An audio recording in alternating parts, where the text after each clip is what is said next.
Hi, thanks for joining me today. I'm Andrew, First Due Financial. I am a licensed life insurance producer here in Massachusetts, amongst many other states. And we're taking your questions through email and text, and we'll be kind of hitting them based on the most frequently asked or commonly asked questions regarding life insurance. So, our first question comes in today from Francine in Framingham, Massachusetts.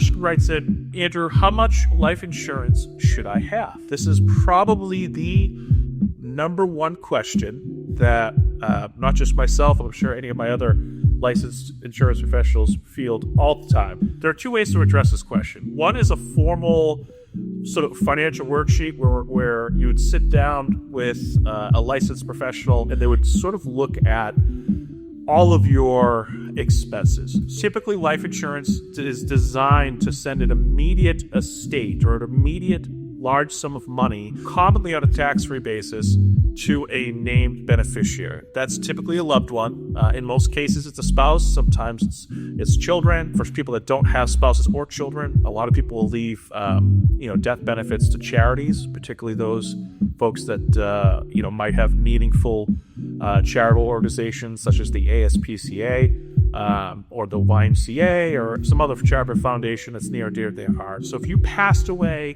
God forbid, tomorrow morning, the first question to ask is, who would be most put out by you not waking up tomorrow? That might be a spouse, children, your big things that come to mind that we refer to as your mug expenses, right? So think of your mortgage, utilities, and groceries. You add up those major three categories, you'll come up with a number. You look at what that number is.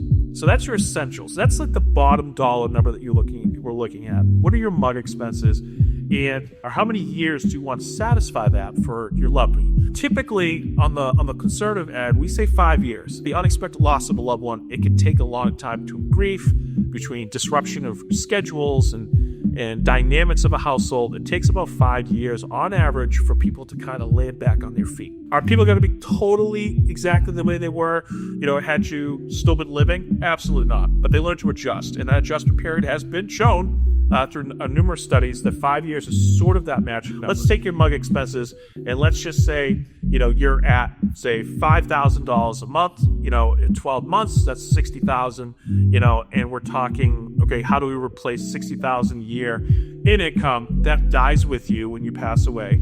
And can we do that for 10 years? That, of course, would be a $600,000 death benefit, right? Based on premium sensitivity. Some people have, tight budgets to work with. You look at a minimum half of that. So $300,000 would kind of get you at that 5-year mark. But there are a lot of things that can kind of come into play. Again, you make $70,000 a year at your job. We tend to say, just multiply that by 10. $600,000 versus, say, 10 years at $70,000, that puts you at $700,000. Either way, you're in the ballpark.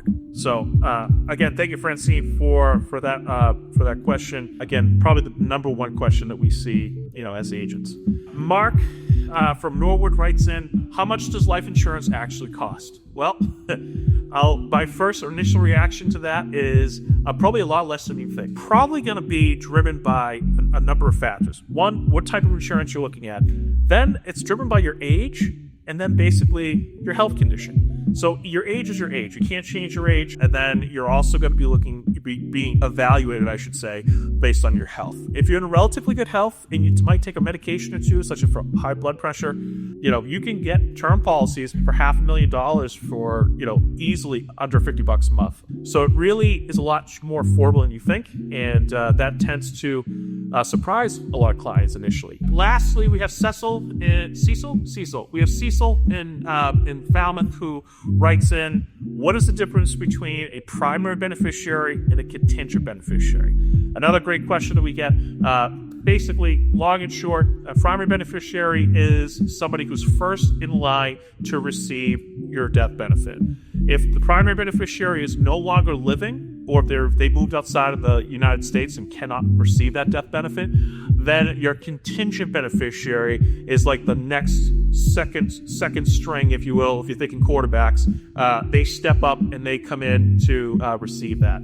So having a couple of tiers of beneficiary is very helpful, because in the event that your primary beneficiary passes away unexpectedly and then you pass away a short period of time thereafter, and you never had a chance to update it, at least your money avoids probate and goes directly to somebody else that you had intentioned to receive that money according to your wishes.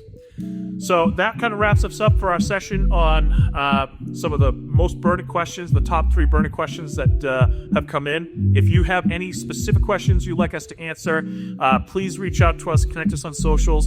Don't forget to like and subscribe for more engaging content, or if you'd like to see more videos like this as well. Thanks for watching.